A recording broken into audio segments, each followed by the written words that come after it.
there, folks. Welcome to the channel. Glad you could make it. In today's episode, we've got a quick little update for you. Some of you might remember a video we made recently where we created a spice crust inside of our salami casing. And although we talked about it mainly being for salami, you could probably do it for sausage casing like mortadella or maybe a large diameter sausage, but we used it for salami. And since then, some of you have been asking, what does it look like when it's finished? Because if you remember the video, we were kind of testing this recipe for the very first time. I technically didn't even know if it was going to work. It seemed like it was going to work, but who knows? I can tell you right now that I have since pulled that salami from the drying chamber, and I'm going to show you the results. Now, we're not going to slice into it because we're going to save that for Celebrate Sausage Season 5. It's going to be absolutely epic. If you're not currently subscribed to the channel and you enjoy sausage making, charcuterie, meat preservation, be sure to hit that subscribe button because October 1st of 2024, we are premiering Celebrate Sausage Season 5, and it's going to be absolutely ridiculous. Let's head over to the drying chamber, pull that salami, and you can see firsthand whether or not that spice crust actually worked. Let's go. All right, guys, a little sneak peek into the drying chamber as to what's to come for Celebrate Sausage Season 5. Check out our spice-crusted salami. The casing totally separated.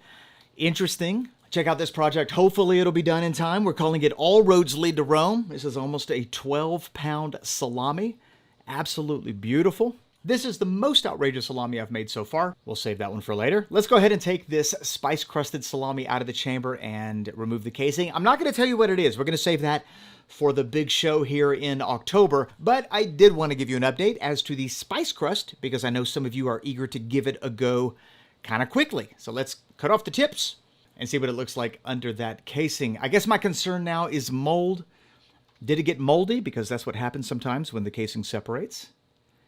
I'm thinking the casing separated because the meat never really touched the casing. I'm loving the tip end though right there. That looks beautiful. Nice and evenly dried. Loving the dry curing chamber from the sausage maker. I gotta admit it. Produces great charcuterie. We've had it 2 years.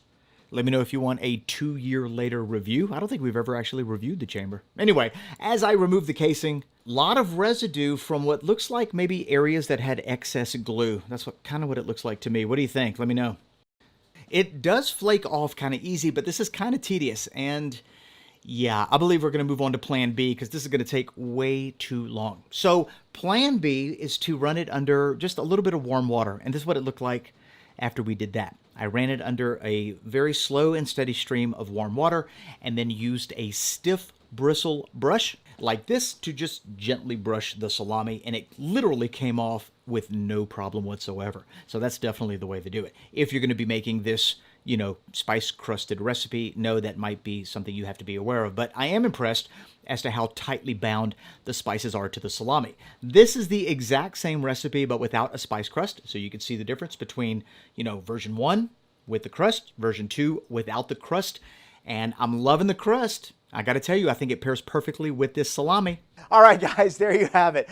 Our spice crust on our salami looks absolutely amazing. I was kind of concerned about the casing separation, I'll be totally honest. And for those of you that try this at home, let me know whether your casing separated as well. And if it did you have any mold issues? In our case, we did not have any mold issues, which I'm super thrilled about. As far as smell goes,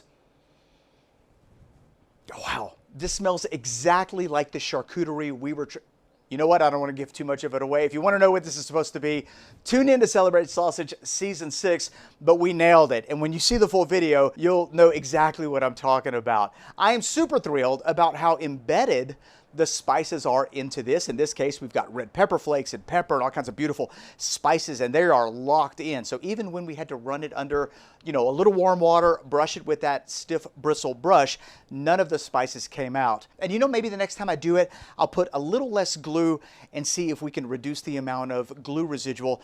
At the end of the day, it doesn't matter. It's totally edible. It came off incredibly easy, and I consider this a win. Let me know. What do you guys think in the comment section below? Do you consider this a win as well?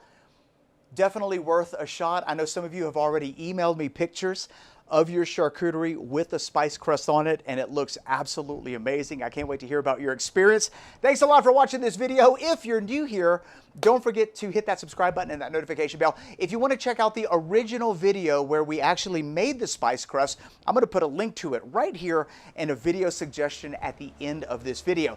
If you enjoyed today's episode or got something out of it, leave me a thumbs up. And of course, if you have any questions, you know where they go. Thanks a lot for joining us. We'll see you in the next one. Bye-bye. Whew. It's going to be a good one.